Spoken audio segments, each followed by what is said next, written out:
Buen día, estudiantes de contabilidad, les saluda el profesor Johnny Salazar con un nuevo tema para trabajar nuestra área contable. Hoy aprenderemos acerca de presupuesto del Estado y administración pública. Bien, buen día para todos. Continuamos con el tema de el área gubernamental para los estudiantes de sexto perito contador. En el último video, en la última clase que tuvimos, hablamos acerca de la administración pública. La finalidad de una administración pública es manejar los fondos correctamente por parte de los que dirigen un gobierno en un estado. En este caso, nuestro país, Guatemala.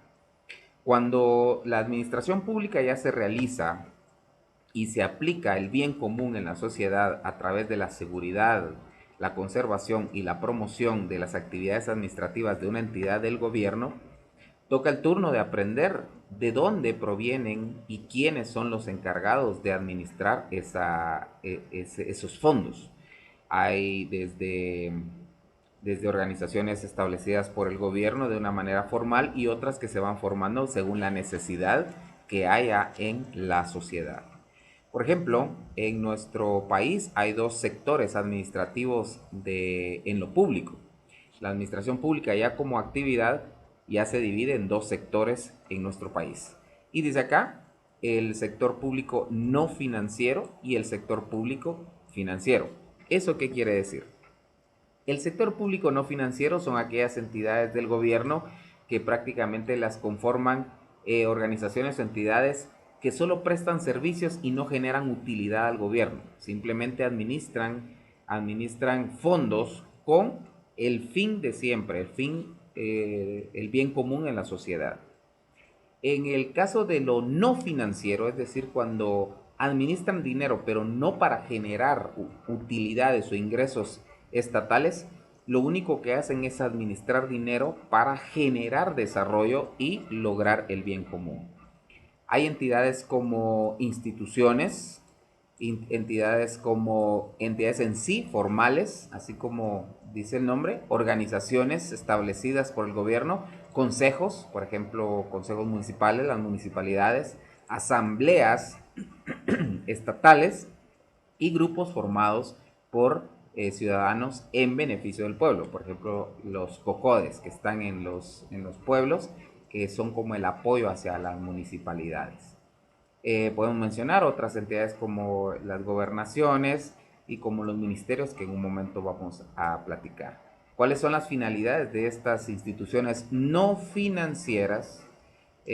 Solo generar beneficio, generar desarrollo, relaciones humanas, socializar, motivar y recrear. Es decir, que todas estas entidades están siendo establecidas por el gobierno con la finalidad de generar desarrollo social a través de relaciones, de socializaciones, de motivaciones, de recreaciones. Alguien puede decir en dónde puede haber un ejemplo de recreación en cuanto a lo no financiero, pues las ferias patronales, las actividades sociales en beneficio del pueblo.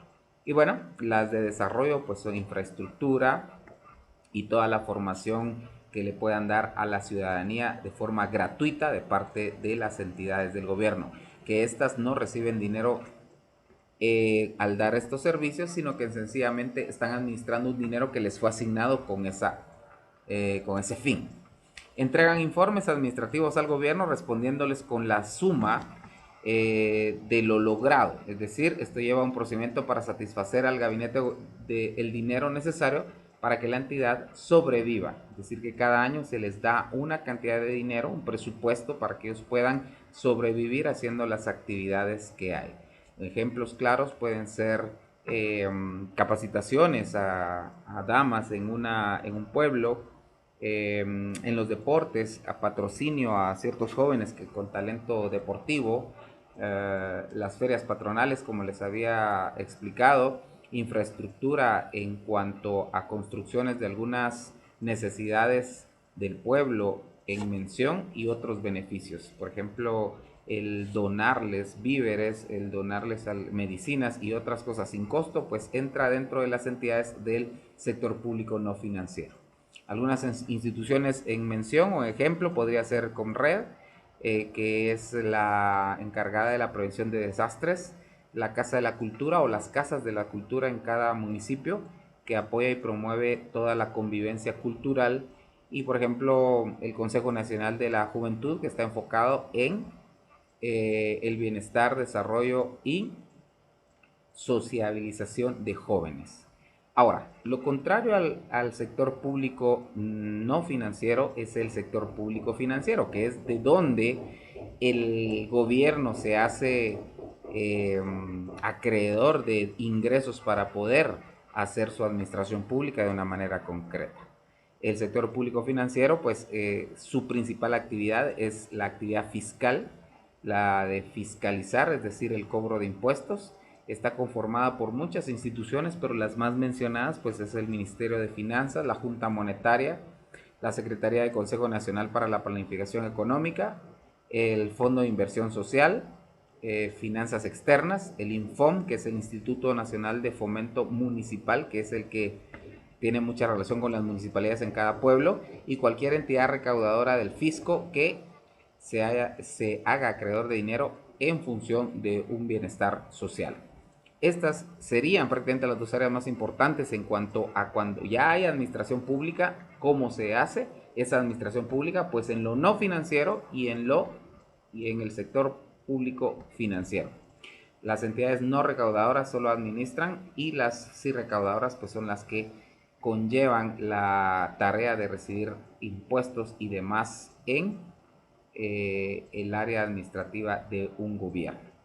Antes de hablar de los ingresos del Estado, tengo acá la administración pública. También habíamos mencionado que es a través de los organismos que conforman un gobierno.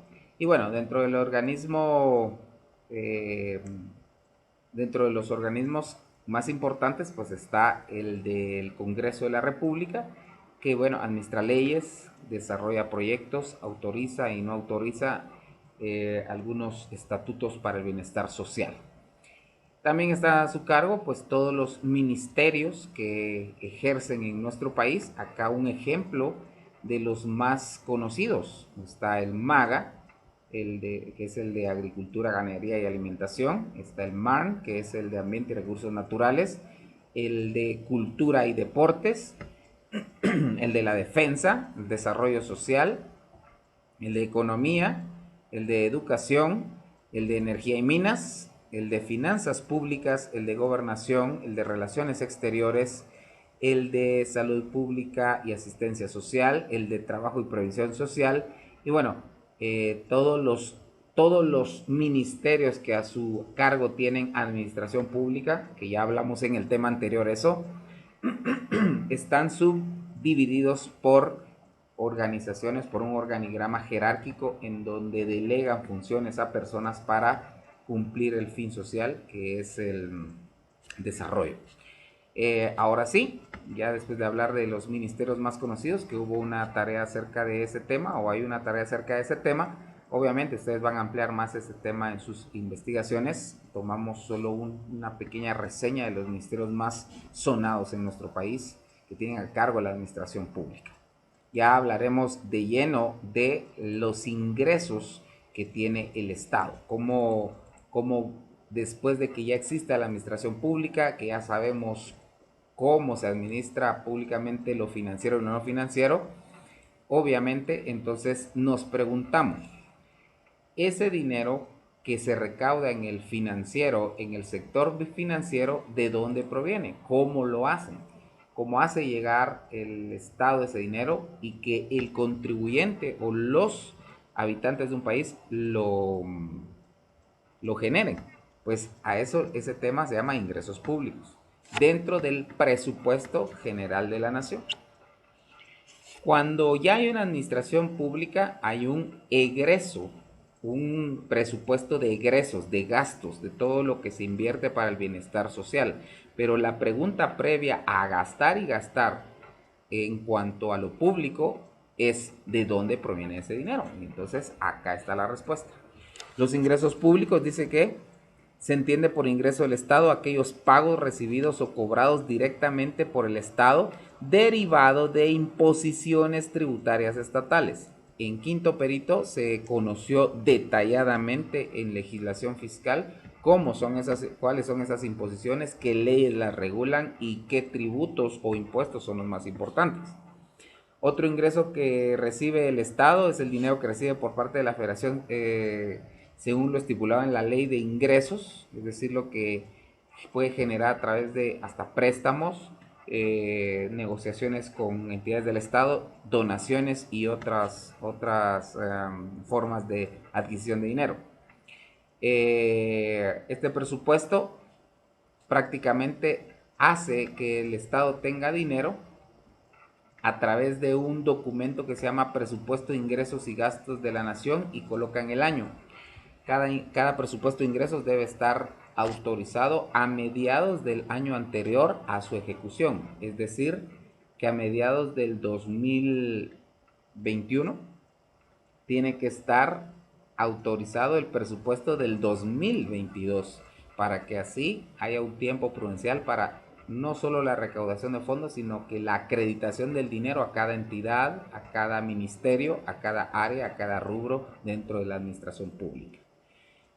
Los fondos estos pueden reunirse a través de ingresos corrientes, ingresos de capital e ingresos por fuentes financieras. Los corrientes son aquellos ingresos que por su naturaleza son susceptibles a la regularidad, o sea, son muy seguidos, son los que ya hay un orden específico que entran cada vez que haya una fecha específica para pago de impuestos y se dan frecuentemente. Podemos mencionar los impuestos más conocidos, el IVA, el ISR, el IUCI, el ornato y todos aquellos impuestos que tienen fechas específicas y se dan con mucha regularidad. Los de capital provienen de la renta de activos, prácticamente de negociaciones de entidades del gobierno que pueden generar ingresos y eso genera utilidades para incrementar el presupuesto de ingresos de un estado. Y por fuentes financieras, ingresos que produce la deuda interna y la deuda externa, que esas ya serían negociaciones con países vecinos o con entidades vecinas o bancos en el exterior. Prácticamente ese presupuesto del Estado dice que es a través de ingresos que se dan con regularidad, unos impuestos bajo una ley y otros impuestos bajo un acuerdo o un decreto municipal. Por ejemplo, aquí tengo una imagen que les puede mostrar, un boleto de ornato que dice que son ingresos tributarios, contribuciones obligatorias sin contraprestaciones o no recuperables. Estos pueden ser impuestos directos, arbitrios, contribuciones especiales. Aquí viene la pregunta de los estudiantes: ¿por qué en algunos pueblos los arbitrios son más altos que en otros pueblos que son más bajos? Por ejemplo, el boleto ornato, el pago de agua, el pago de otros alquileres municipales. ¿Por qué en unos pueblos son más altos y en unos son menos? Pues porque esos arbitrios han sido autorizados bajo un decreto, bajo un acuerdo municipal, bajo un documento legal, y cada lugar, según su economía, su demografía, es decir, dónde está ubicado, si es un lugar muy urbanizado, obviamente genera impuestos más altos porque hay más movimiento financiero, mientras que en lugares pues alejados de lo urbano, que son un poco rurales, pues los impuestos tienden a bajar por el mismo estilo de vida y por la misma forma financiera de vivir los habitantes de dicho lugar. Hay ingresos directos que dice que existe una ley que lo ampara, a cambio de pagarlo se recibe un beneficio. En este caso, puedo mencionar el IVA. Un impuesto directo es aquel que se le impone porque tiene un negocio. ¿Cuál sería el beneficio de pagar el IVA? Pues el tener derecho a poder recibir ganancias por la venta de bienes muebles, por prestación de servicios en sí. Por usted recibir ganancias, obviamente tiene que pagar este impuesto directo y lo ampara una ley. Y los indirectos dice que se paga por realizar alguna transacción, que son impuestos por el gobierno, ya sea por un arbitrio, por un acuerdo o por la misma necesidad de la población en donde se haya acreditado ese impuesto. Hay también ingresos que no son tributarios, que existe un acuerdo simplemente que lo ampara, pero no es una ley. se caracteriza por ser consecuencia de una ley, es decir, que ya una ley que ampara ciertos derechos a cobrar algún impuesto, pero que generan otros ingresos que quizá no sea una ley específica, pero sí son consecuencia de una. Por ejemplo, algún derecho que se paga como guatemalteco, pues derechos provenientes o concedidos por el gobierno, derecho migratorio, es decir, cuando usted sale o entra al país tiene que pagar derechos de movilizarse de un país a otro, salir de nuestras fronteras, tiene que pagar ciertos impuestos, ciertos tributos, derecho de circulación de vehículos. Si usted pues tiene estos pagos al día, usted puede circular con su vehículo sin ningún problema. Sin embargo, si no está al día, pues puede ser multado o sancionado de alguna manera. Hay otros que se pueden mencionar en esta área, que serían pues tasas y ciertos porcentajes que se aplican en ciertos lugares por algún servicio. Por ejemplo, podemos mencionar algunos impuestos o algunos tributos que pagan ciertas personas por derechos que podemos mencionar en otros.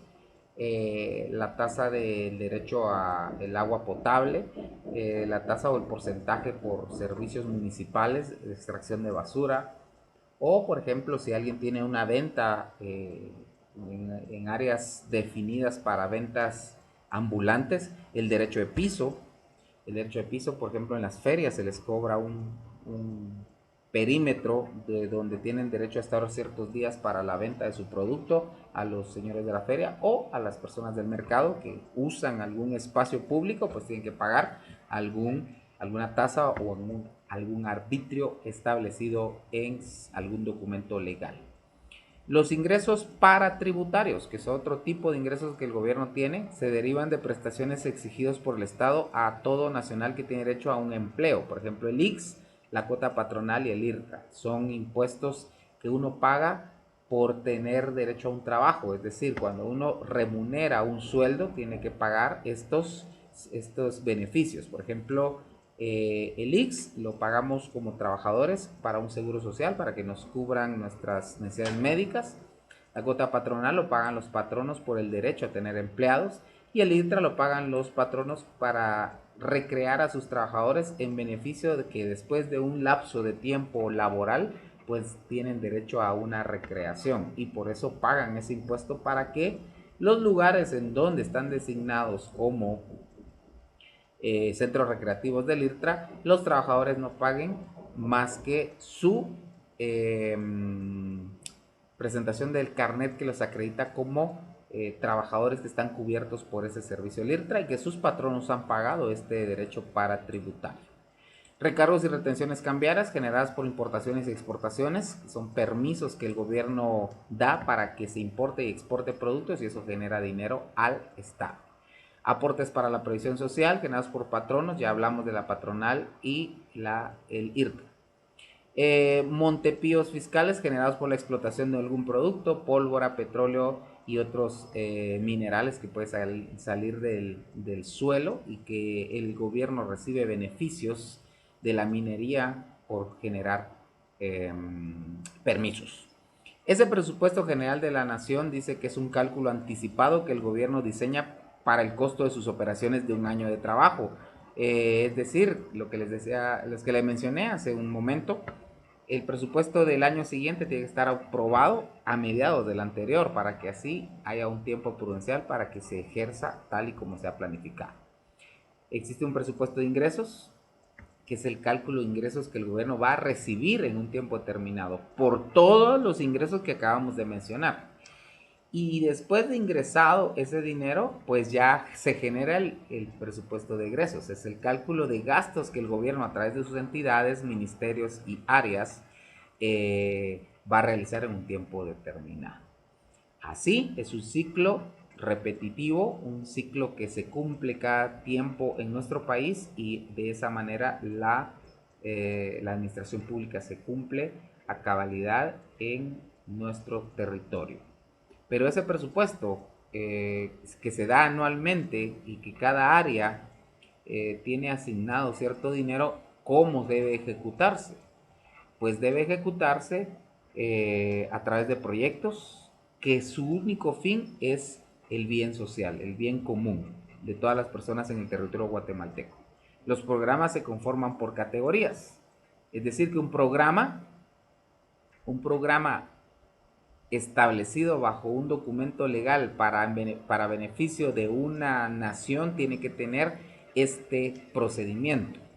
Una planificación que piden los fondos para hacer dicho proyecto. La función es decir, comenzar a realizar ese proyecto para ver qué finalidades positivas tiene. Genera un programa, un subprograma, actividades, tareas, en sí proyectos derivados del proyecto principal, obras y operación. Aquí en la operación es cuando nosotros vemos las actividades estatales ya ejercidas. Por ejemplo, cuando hay unas colas en el salón municipal para recibir víveres, pues tuvo que pasar por todo esto de atrás, todas estas fases para llegar a operación, es decir, cuando se ejerce ya el proyecto. Y ese presupuesto pues tiene etapas. Para que se dé un presupuesto, para que se pueda dar ese ingreso estatal, pues está la etapa de preparación, que se planifica el presupuesto para el siguiente año y tiene que estar listo el 15 de junio de cada año. Es decir, que desde junio se sabe cuál será el presupuesto del siguiente año. Se aprueba ese presupuesto y ya el Ejecutivo a través del Ministerio de Finanzas debe aprobar o no el presupuesto a más tardar el 2 de septiembre. Es decir, el 2 de septiembre ya se sabe si el presupuesto del siguiente año está aprobado o no, se mantiene el mismo o se generan más ingresos o se asignan más ingresos para algún área específica o algún cambio. La publicación, decreto que aprueba o no aprueba el presupuesto publicado para conocimientos públicos, es decir, que todo ciudadano tenga acceso a que se autorizó el mismo del año anterior o se mejoró el presupuesto del año siguiente. La ejecución, que sería la actividad de gasto o inserción, es decir, cuando ya se hacen los gastos y se ven el beneficio en la población, se ven los beneficios en la población. El control y fiscalización, es decir, que la supervisión de las actividades de ingresos y egresos, es decir, que toda entidad está monitoreada para que todo proyecto que haga sea hecho con claridad, con nitidez y en beneficio del pueblo. La liquidación, pues, es el análisis de el resultado si hay un déficit fiscal o faltante de fondos públicos o superávit fiscal, que es un sobrante en cuanto a algún proyecto. Obviamente, en algunos proyectos siempre va a haber un déficit, no va a alcanzar el dinero porque así las entidades presentan sus informes por sus gastos que hacen, pero en alguno que otro caso pues existe lo contrario, que algún proyecto pues generó un gasto menor al que se había planificado y generó un superávit que se usan en otros proyectos que se pueden desmembrar de este proyecto que acaba de ejecutarse. Es así como un presupuesto nacional se genera, cómo se administra públicamente, de dónde proviene el dinero, cómo se genera, qué entidades son las encargadas, y así usted ya tiene una idea de cómo se maneja en lo gubernativo el dinero de un país. Ha sido todo por esta clase. Espero que se les haya quedado. Es un gusto explicarles temas relacionados a la contabilidad que se desmembran de la contabilidad general hacia una contabilidad específica, que en este caso pues fue gubernamental. Les saluda el profesor Johnny Salazar. Nos escuchamos, vemos y comunicamos en otro video. Bendiciones.